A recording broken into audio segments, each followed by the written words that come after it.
नमस्कार, स्वागत है आप सभी का एफएम न्यूज देख रहे हैं आप और आपके साथ मैं हूं नितीशा बंसल। वक्त हो चला है दिन भर की सबसे बड़ी डिबेट का और आज हम बात कर रहे हैं मैनपुरी की। आज हम बात कर रहे हैं नेताजी के गढ़ की। आज हम बात कर रहे हैं सपा के उस अभेद्य किले की जो 90 के दशक से अब तक सपा के अलावा किसी और के पाले में नहीं गया।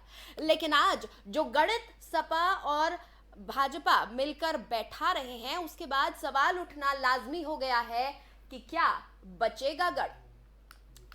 दरअसल मुलायम सिंह यादव जी के निधन के बाद से मैनपुरी की लोकसभा सीट खाली है और इस पर अब उपचुनाव होना है, जिसके लिए समाजवादी पार्टी ने डिंपल यादव को अपना चेहरा चुना है और डिंपल यादव ने अपना नामांकन दाखिल भी कर दिया है। लेकिन भाजपा ने अपने पत्ते आखिरी वक्त तक नहीं खोले थे और जब भाजपा ने आज अपने पत्ते खोले तो भाजपा की गणित कुछ कुछ समझ में आने लगी है। भाजपा ने अपना चेहरा बनाया है शाक्य को। दरअसल नेताजी की विरासत बचाने के लिए जब समाजवादी पार्टी ने डिंपल यादव को मैदान में उतारा तो भाजपा ने तमाम तरीके के समीकरण बैठाए, इस पर सोचा, विचारा और उसके बाद अपने पत्ते खोले। और पत्तों में जब चेहरा सामने आया तो वो था रघुराज शाक्य का। रघुराज शाक्य वही चेहरा है जो 2 बार समाजवादी पार्टी के टिकट पर चुनाव लड़ चुके हैं, सांसद बन चुके हैं, पहले 1999 में और उसके बाद सन 2004 में और उसके बाद 2012 में वो समाजवादी पार्टी के टिकट से चुनाव लड़कर विधानसभा भी पहुंच चुके हैं। हालांकि 2017 में वो समाजवादी पार्टी से अलग हो गए थे और उसके बाद उन्होंने प्रसपा का दामन थाम लिया था, क्योंकि शिवपाल सिंह यादव के बेहद करीबी माने जाते हैं। शिवपाल सिंह यादव के साथ उनके बहुत घनिष्ठ संबंध हैं। लेकिन इस साल की शुरुआत में ही ऐन उत्तर प्रदेश चुनावों के समय उन्होंने प्रसपा का साथ छोड़ दिया और बीजेपी का दामन थाम लिया।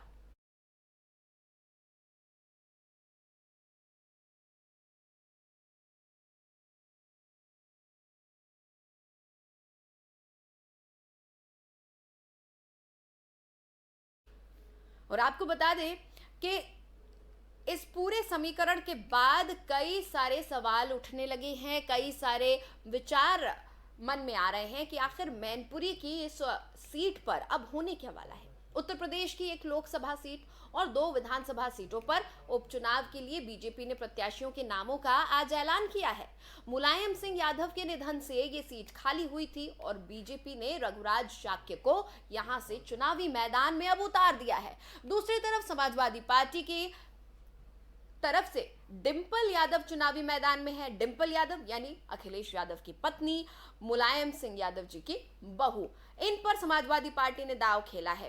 पहले माना यह जा रहा था कि बीजेपी अपर्णा यादव को मैनपुरी से टिकट दे सकती है और बहू बनाम बहू ये मुकाबला होने वाला है। लेकिन बीजेपी ने शिवपाल यादव के बेहद खास रहे रघुराज शाक्य को चुनावी मैदान में उतारा है और उन्हें अपना उम्मीदवार बनाया है। रघुराज 2 बार के सांसद रहे हैं, 1 बार के विधायक रहे हैं।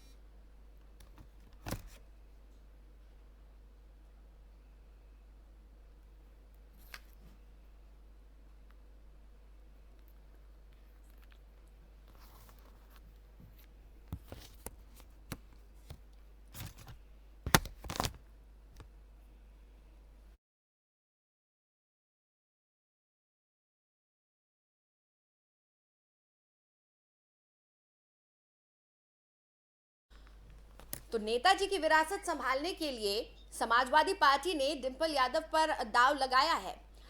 अब प्रसपा का दामन छोड़कर अब भाजपा का दामन थामने वाले रघुराज शाक्य आगे बढ़ेंगे या फिर मैनपुरी में मुलायम की विरासत को डिंपल यादव संभाल पाएंगी, यही सवाल उठ रहा है। और इसी पर चर्चा के लिए कुछ खास मेहमान भी हमारे साथ जुड़ गए हैं, उनसे हम बातचीत करेंगे। मेरे साथ इस वक्त दीपक बघेल साहब जुड़े हुए हैं जो कि प्रवक्ता है बीजेपी के। धर्मेंद्र सिंह जी जुड़े हुए हैं जो कि समाजवादी पार्टी के नेता हैं। साथ ही प्रभात त्रिपाठी जी मेरे साथ जुड़े हुए हैं जो कि वरिष्ठ पत्रकार हैं। बहुत बहुत स्वागत है आप तीनों का। सबसे पहले सवाल मेरा बघेल साहब आपसे है। बीजेपी ने अंत तक पत्ते नहीं खोले और जब पत्ते खोले तो उसमें नाम था एक ऐसे शख्स का जो बेहद करीब रहा है समाजवादी पार्टी का, जहां पर ऐसी सीट पर चुनाव है जहां शाक्य जाति के लोग जो है, अगर समीकरण की बात करें तो वो दूसरे नंबर पर आते हैं। और साथ ही ये ऐसा चेहरा है जो हाल तक प्रसपा के साथ था, शिवपाल सिंह यादव जी के साथ था और अभी अभी बीजेपी में शामिल हुआ है। कितने कॉन्फिडेंट है आप? आपको लग रहा है कि ये जो यादव और शाह के वाला जो गणित आप बैठा रहे हैं इसमें कामयाब हो पाएंगे? देखिए नितिशा जी, कोई भी पार्टी चुनाव लड़ती है वो जीतने के लिए लड़ती है और ऐसा ही प्रत्याशी खड़ा किया जाता है जिससे वो चुनाव जीत सके। और हमने भी उस प्रकार का एक अपना प्रत्याशी है जो रघुराज शास्त्री जी है, हमने उनको मैत्री से चुनाव मैदान में उतारा और हमें पूर्ण यकीन है कि वो चुनाव जीतेंगे। क्योंकि देखिए जीतने के लिए एक नेता की वहां पर जनता के बीच में लोकप्रियता हो, उनकी लोकप्रियता वहां पर है। हाँ। और वही देखिए समाजवादी पार्टी की अगर बात करें तो उन्होंने केवल अपने परिवार को आगे बढ़ाने का काम किया, अपने कार्यकर्ताओं को बढ़ाने का कोई काम नहीं किया। ये आपने कई वक्तव्यों में सुना होगा कि किस प्रकार से समाजवादी पार्टी ने अपने ही कार्यकर्ताओं का दमन करते हुए परिवार को आगे बढ़ाया, जबकि भारतीय जनता पार्टी ने प्रत्येक कार्यकर्ता को आगे बढ़ाने का काम किया। रघुराज साहब के पहले भारतीय जनता पार्टी के ऐसा नहीं कि सीधे आके उन्हें टिकट दे दिया, वो पहले कार्यकर्ता बने भारतीय जनता पार्टी के, उन्होंने भारतीय जनता पार्टी की विचारधारा को अपनाया, भारतीय जनता पार्टी के नीति से और नेतृत्व से अपना विश्वास जताया और उसके बाद में उन्होंने वहां से टिकट पाई है। अब देखिए भारतीय जनता पार्टी की तैयारी बहुत पूरी करने की थी और आगे चुनाव लड़ने की तैयारी में पूरी जा चुकी है। ठीक है धर्मेंद्र सिंह जी, बीजेपी तो बहुत ज्यादा कॉन्फिडेंट है अपने इस दाव को लेकर, लेकिन देखिए चिंता की कहीं ना कहीं वजह समाजवादी पार्टी के सामने आपको लग रही है क्या? क्योंकि जो आंकड़े बताते हैं 2019 में मैनपुरी सीट से लोकसभा चुनाव में महज 94,389 वोटों के अंतर से मुलायम सिंह यादव जी ने यहाँ चुनाव जीता था और उस वक्त जो प्रत्याशी उनके सामने खड़े थे वो थे प्रेम सिंह शाक्य, और इस बार फिर से एक बार डिंपल यादव बनाम रघुराज शाक्य हो रहा है। तो आपको लग रहा है ये जो जातीय समीकरण है ये कहीं खेल बिगाड़ सकता है समाजवादी पार्टी का? देखिए नितिशा जी, बिल्कुल मैं इनकी बात से इत्तेफाक नहीं रखता हूँ। दो तीन चीजें हैं। हाँ। पहले आप जब 1996 से समाजवादी पार्टी का परफॉर्मेंस देखेंगे तो हमेशा आपको 60% 50% के ऊपर वोट मिला है और पिछले चुनाव में भी जो वोट मिला है नेताजी को 50% से अधिक है, आधे से अधिक रहा है। कितना अंतर जीत में क्या है ये अलग विषय है, लेकिन 96 से लगातार मैनपुरी में वोट परसेंटेज हमारा 60 से लेकर के 53-54 के बीच रहा है। 63-64% भी वोट अकेले समाजवादी पार्टी को मिला है। दूसरी ये जो चुनाव होने जा रहा है मैनपुरी का उपचुनाव, ये नेताजी को श्रद्धांजलि देने का चुनाव। वहाँ की जनता ने मन बनाया, जो नेताजी का इतना लंबा 50 साल का करियर रहा राजनीतिक, उन्होंने समाज के हर वर्ग के लिए, पिछड़े के लिए, गरीब के लिए, जात बिरादरी धर्म से ऊपर उठ करके हर नौजवान के लिए, जो भी नीडी लोग थे, और समाज का सर्वांगीण विकास करने का काम, चाहे नौकरी देने का काम हो, पढ़ाई शिक्षा मुफ्त करने का काम हो, स्वास्थ्य में सुधार की बात हो, और साथ साथ सारे जो पिछड़े तबके के लोग थे, विशेष रूप से जो वंचित समाज के लोग थे, सबके लिए जो समाज सेवा, जो एक समाज में नई आशा और होप थे आदरणीय नेताजी, उनको श्रद्धांजलि देने का मन मैनपुरी की जनता बनाई है। हमें किसी समीकरण बनाने की जरूरत नहीं, जो हमारे काम किए हैं, जो नेताजी को श्रद्धांजलि के नाम पर जो जनता ने वहाँ मन बनाया है, और आदरणीय डिंपल यादव जी से अच्छा उत्तराधिकारी नहीं हो सकता था। ये तो किसी समीकरण बनाने की जरूरत नहीं।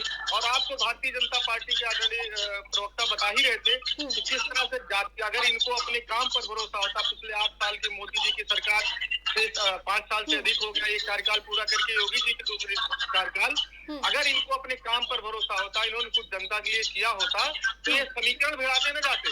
भारतीय जनता पार्टी किसी कार्यकर्ता को लड़ाते और दावे से कहते मैं लड़ाऊंगा, लेकिन इनकी चिंता साफ दिख रही है, इनको जमानत बचाने की इनके सामने चुनौती है, इसलिए समीकरण भिड़ा रहे हैं कि फलाना बिरादरी दूसरे दल से, ठीक है प्रभात त्रिपाठी जी से मैं एक सवाल ले लूं। करके किस तरह चुनाव, प्रभात त्रिपाठी जी, देखिए, जातीय समीकरण हम देख रहे हैं किस तरह से दोनों पार्टियां ही बैठाने की कोशिश कर रही हैं, और समाजवादी पार्टी तो नेताजी के हम जातीय समीकरण नहीं बैठा रहे हैं। नेताजी के गढ़ को बचाने की लड़ाई लड़ रही है। मुलायम सिंह यादव जी के मैनपुरी में उत्तराधिकारी की लड़ाई इसको आप कह सकते हैं। लेकिन साथ ही एक तरफ बीजेपी ने रघुराज शाक्य को चुनावी मैदान में उतारा है, तो वहीं दूसरी तरफ समाजवादी पार्टी ने शिवपाल सिंह यादव जी को अपना स्टार प्रचारक बना लिया है। तो क्या लग रहा है? देखिए हाँ नितिशा जी, मैनपुरी का चुनाव एक अप्रत्याशित परिणाम की ओर जा रहा है। जो चुनाव पिछले बार लोकसभा का चुनाव हुआ था, आप ही ने बताया कि 94,000 समथिंग वोट से नेताजी जीते थे। नेताजी वहां जमीन के एक धरती पुत्र मुलायम सिंह यादव और जमीनी नेता है, और एक बड़ा कद था मुलायम सिंह का, वो कद डिंपल का नहीं हो सकता है। और सबसे बड़ी चीज उस चुनाव में उस समय बहुजन समाज पार्टी का गठबंधन था समाजवादी पार्टी से। 1.25 लाख करीब दलित वोट है, 2 लाख क्षत्रिय वोट है, और 3 लाख समथिंग शाक्त वोट है, और 1 लाख समथिंग ब्राह्मण वोट है। ये समीकरण, सब समीकरण की गणित लगा के भारतीय जनता पार्टी ने रघुराज सिंह शाक्त, जो 2 बार MP इन्हीं की पार्टी से रहे हैं, उनको टिकट दिया है। और क्यों दिया है उनको टिकट? क्योंकि वो शिवपाल यादव के बड़े करीबी थे, प्रस्ताव में थे। अभी 19 में छोड़ के वो भाजपा में गए।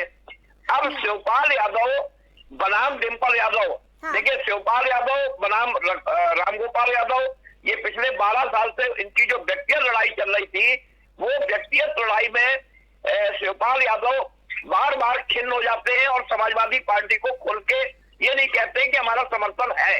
लेकिन समाजवादी पार्टी भी के जो राष्ट्रीय अध्यक्ष है अखिलेश यादव, वो भी कल जब नामांकन था, शिवपाल ने अपनी दूरी बना के रखी थी। और मैं आपको बता दूं, गिरोर से 10,000 की लीड और जसवंत नगर से 75,000 की लीड शिवपाल यादव ने पिछले बार नेताजी को दिलाई थी। जसवंत नगर बहुत बड़ी विधानसभा है जहां पे शिवपाल यादव का बड़ा वर्चस्व है। अब ऐसी स्थिति में शिवपाल यादव आज अभी सैफई में है, वो अपने पत्ते खोलेंगे। कल नामांकन का अंतिम दिन है। तो ऐसी स्थिति में शिवपाल क्या रघुराज सिंह शाक्त को सपोर्ट करेंगे या वो अपनी बहू डिंपल को सपोर्ट करेंगे? और पूरा चुनाव शिवपाल की रणनीति पे वहां कायम है। और जैसा कि अभी हमारे साथी कह रहे थे कि वो श्रद्धांजलि का चुनाव होगा, अब राजनीति बदल रही है। अब लोगों की जो विरासत की जो सीटें होती हैं, वो सीटें अब जनता काम के आधार पे वोट देती है। जनता अगर सरकार के आधार पे वोट देती है। नेताजी का एक कब था, नेताजी जब तक जीवित थे वो मैनपुरी नेताजी का था। लेकिन नेताजी के जाने के बाद अब क्या डिंपल और अखिलेश, देखिए एक बात वहां चर्चा में और चल रही है कि इनकी जो बारिश की बात हो रही, परिवारवाद पे भारतीय जनता पार्टी लगातार अटैक कर रही है। एक बात चल रही है कि मुलायम सिंह की विरासत जो है वो अखिलेश यादव ने डिंपल को दी, कल को अर्जुन यादव आ जाएंगे। जो चाचा ने सेक्रीफाइस किया था, जो त्याग किया था चाचा ने, चाचा को वो सीट क्यों नहीं दी गई? तो वहां पे ये यादवों में काफी एक असमंजस की स्थिति चल रही है।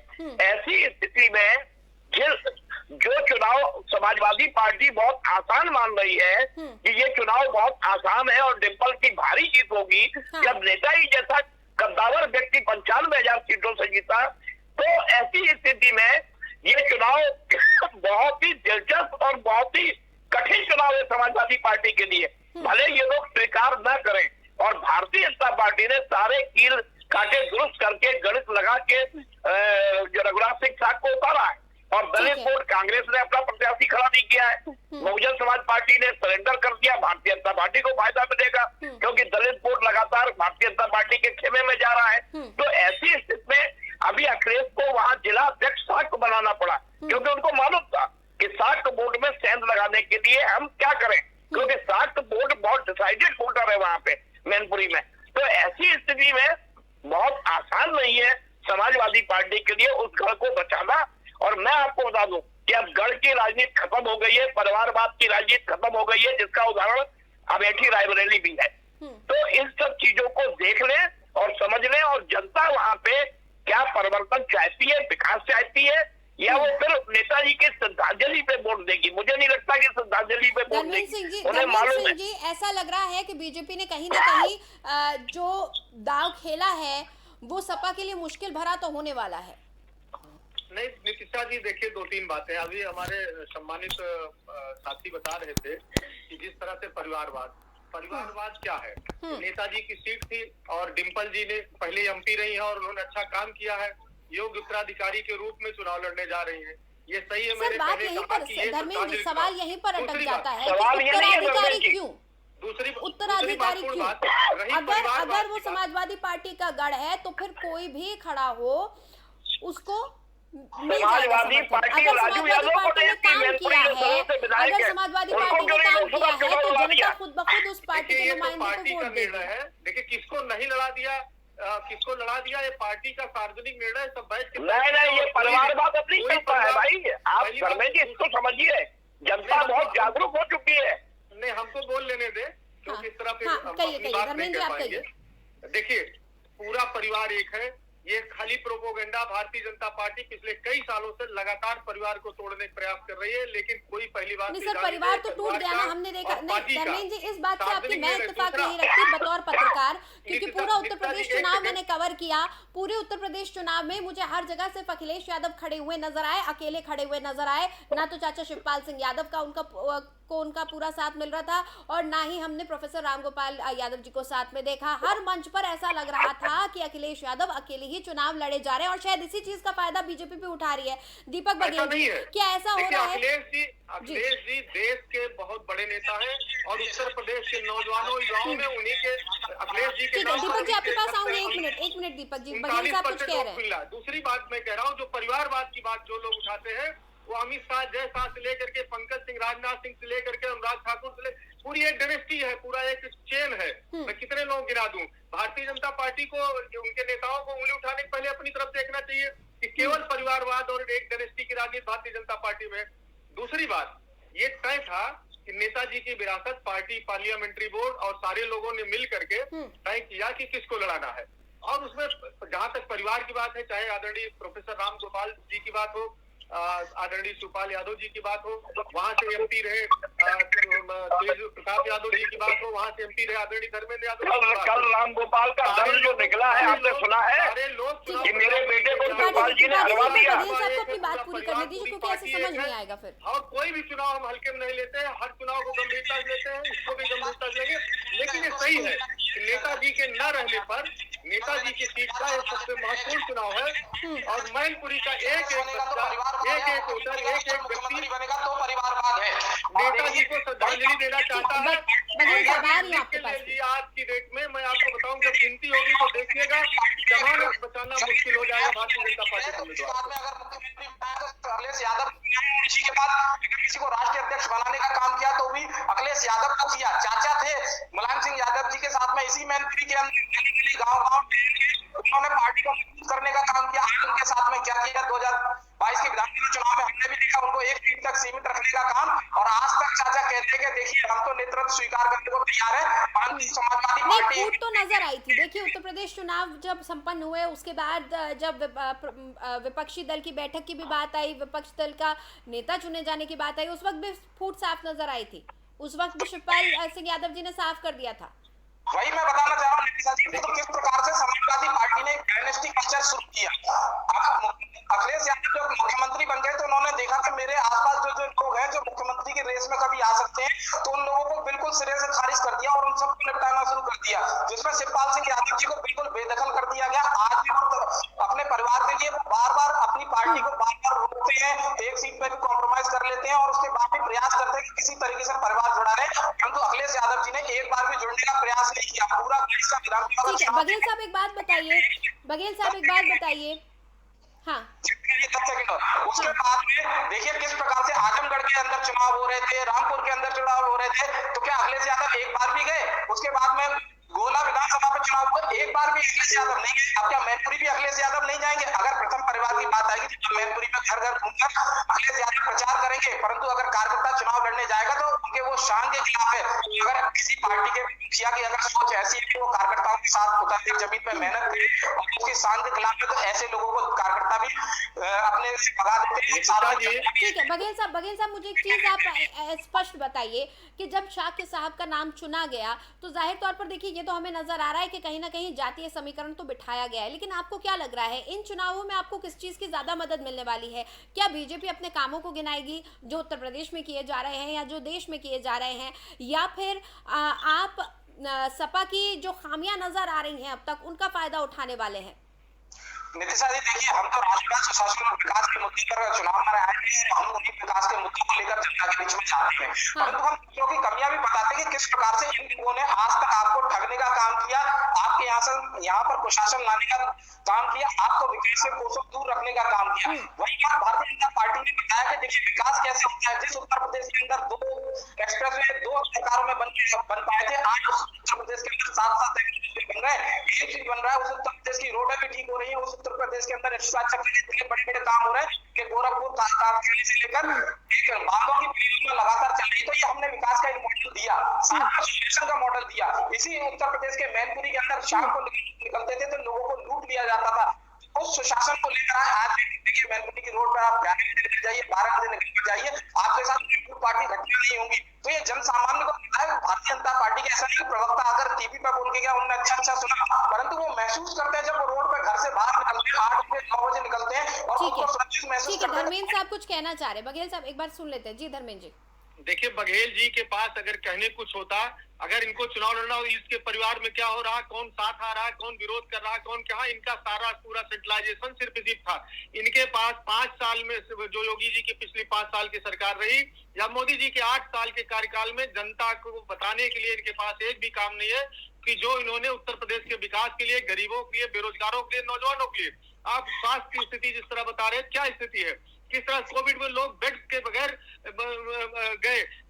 मर गए, और यही नहीं अंत्येष्टि के लिए गंगा जी किनारे और तमाम जो है जब यहाँ पर तो लोगों को मरने को मजबूर कर दिया। ऐसे नहीं होता, ऐसे नहीं दीपक जी, मैं बहुत ध्यान से सुन रहा हूँ। नहीं हुआ लोगों ने क्या मैसेज दिया अध्यक्ष है, आपको लोग फॉलो करते हैं और वो अगर वैक्सीन नहीं लगवाएंगे तो कोविड सुनना भी सीखिए, सुनना भी सीखिए, सुनना भी सीखिए बघेल साहब, पूरी बात आप सुनेंगे तो अच्छा जवाब दे लेंगे, सुनना सीखिए, सुनना सीखिए। ठीक है दीपक जी धर्मेंद्र जी, नितिशा जी इस तरह डिबेट कराएंगी तो हम लोग अगर आप दोनों साथ बोलेंगे तो किसी को कुछ समझ नहीं आएगा। मैं भी नहीं समझ पा रही हूँ। जो बोलना जवाब दीजिएगा, किस तरह से यहाँ लखनऊ के अंदर एक घाट पर जलती हुई लाशों का एक फोटो आ गया, वीडियो आ गया, तो उसको ठीक करने कौन गए, तुरंत उसको बैरिकेटिंग होने लगी, कोई फोटो नहीं खींच पाए।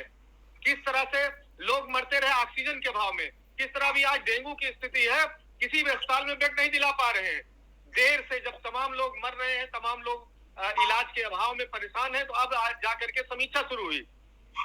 उत्तर प्रदेश में क्या काम योगी जी की सरकार ने पिछले 5 सालों में किया है कि क्या वाकई मैनपुरी लोकसभा सीट का चुनाव इन वादों पर, इन दावों पर है, या फिर ये पूरी तरह से जातीय समीकरण बैठाया जा रहा है, ये पूरी तरह से विरासत को बचाने की लड़ाई है?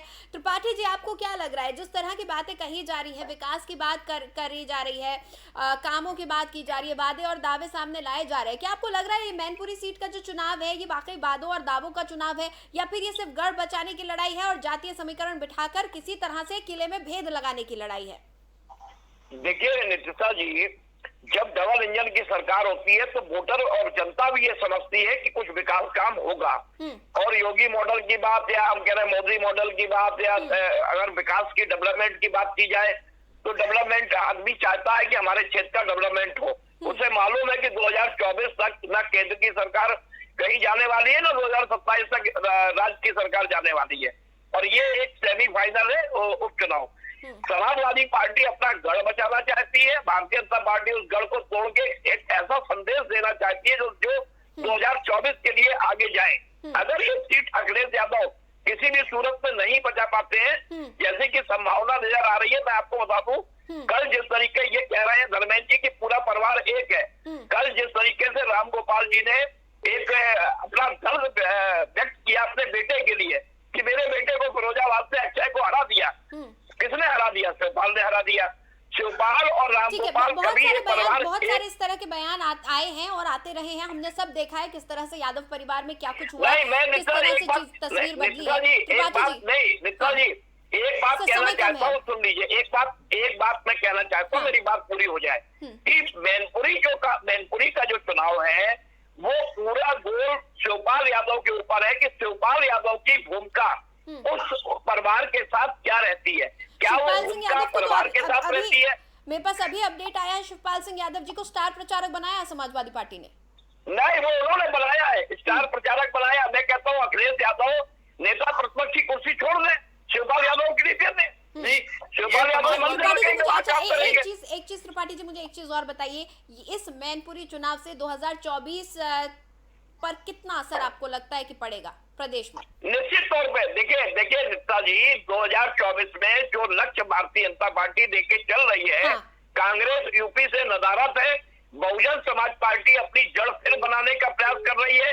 गठबंधन होगा नहीं, अलग अलग होगा। समाजवादी पार्टी के गठबंधन में मायावती 10 सीट लेके आ गई थी, लेकिन मैनपुरी का लोकसभा चुनाव, मैनपुरी का लोकसभा चुनाव एक दिशा और दशा तय करेगा भारतीय जनता पार्टी के लिए और समाजवादी पार्टी के लिए। ठीक है दीपक जी, आपका फाइनल कमेंट चाहूंगी सर इस पर, 10 सेकंड के अंदर मुझे जल्दी से बताइएगा सर। देखिए 2019 में भी मुलायम सिंह यादव जी किस प्रकार से वहां पर स्थिति बनी थी कि केवल 92,000 वोटों से हारे और वो जीते, और उसके बाद में देखिए भारतीय जनता पार्टी ने मैनपुरी के अंदर 2 विधानसभाओं को भी जीतने का काम किया, जिनमें से एक विधानसभा को रिपीट भी किया है। तो भारतीय जनता पार्टी का कार्यकर्ता लगातार 24 घंटे साल के 365 दिन जमीन पे काम करता रहता है और हम चुनाव की तैयारी पहले से ही करके रखते हैं और हम विकास के मुद्दों को लेकर जनता के बीच में जाते हैं, और उसी का कारण ये है कि भारतीय जनता पार्टी लगातार ऐसे जड़ कहे जाने वाले किले कहे जाने वाले जो किले हैं उन सबको भेद कर अपना राज स्थापित करने में वहां पे लोगों के सामने आई है। ठीक है धर्मेंद्र जी, आपका फाइनल कमेंट 10 सेकंड में सर। नित्या जी देखिए, 2 चीजें, भारतीय जनता पार्टी के पास काम करने के लिए कुछ नहीं, उनको इसी का भरोसा है कौन प्रचार करे कौन नहीं करेगा। मैं आपकी जानकारी के लिए बता दूं, पूरा परिवार एक है और ये कलेक्टिव निर्णय है, किसी एक व्यक्ति थोपा गया निर्णय नहीं। दूसरी बात, मैनपुरी की पूरी जनता चाहे जिस जात की धर्म की बिरादरी को हो, उन नेताजी के सेवा कार्यों को, और जो धरती पुत्र अभी आदरणीय हमारे साथी कह ही रहे थे कि कितना सम्मान उनका है, उनको उनके न रहने पर ये पहला चुनाव हो रहा है, उनको श्रद्धांजलि देने जा रही है। और भारतीय जनता पार्टी का लिख के ले लीजिए, जमानत बचाना रघुराज साल जी का मुश्किल हो जाएगा। ठीक है त्रिपाठी जी, आपका फाइनल ऐतिहासिक वोटों समाजवादी पार्टी जी। भाई देखिए धर्मेंद्र जी बड़े ओवर कॉन्फिडेंस में है, ये तो जब 8 दिसंबर को परिणाम निकलेगा तो पता लगेगा कि कौन कितने हजार वोटों से जीता। बिल्कुल। ये जमानत बचाने की जो बात कह रहे हैं, रघुराज सिंह साग एक बहुत मजबूत और एक बहुत ही एक मतलब जैसे कहते हैं कि एक ऐसा प्रत्याशी तुर्क का इक्का साबित होगा भारतीय जनता पार्टी के लिए, जो धर्मेंद्र सिंह को 8 तारीख को पता लगेगा कि समाजवादी पार्टी अपने नेताजी को श्रद्धांजलि का जो एक दे रही है। हाँ। मैनपुरी की जनता अब उसमें झांसे में आने वाली नहीं है। ठीक है। हाँ। अखिलेश जी का जो आवरा है, जो उनके विकास के काम है, पूरे उत्तर प्रदेश की जनता ट्राई कर रही भारतीय जनता पार्टी सरकार बना के सबको। उत्तर प्रदेश में तो इतिहास रच गया है, पहली बार एक सरकार और एक मुख्यमंत्री ने 2 टर्म सर्व है। ठीक है सर, समय खत्म हो गया हमारे पास। अब देखिए अब उपचुनाव होने ही वाला है, प्रत्याशियों के नामों की घोषणा हो गई है, 8 तारीख तक का हमको इंतजार करना होगा। बहुत बहुत शुक्रिया दीपक बघेल साहब, धर्मेंद्र सिंह जी और प्रभात त्रिपाठी जी हमारे साथ जुड़ने के लिए। बहुत बहुत धन्यवाद। तो समाजवादी पार्टी और बीजेपी ने अपने अपने दांव खेल दिए हैं। अब बड़ा सवाल यही है कि बचेगा गढ़ या लगेगी किले में सेंध। अब देखने वाली बात होगी, क्योंकि तमाम जातीय समीकरण को ध्यान में रखते हुए बीजेपी ने भी अपने पत्ते खेले हैं। अब कितना उनका ये गणित काम करेगा, ये समय आने पर पता चल जाएगा। इंतजार करना होगा 8 दिसंबर का, कि 8 दिसंबर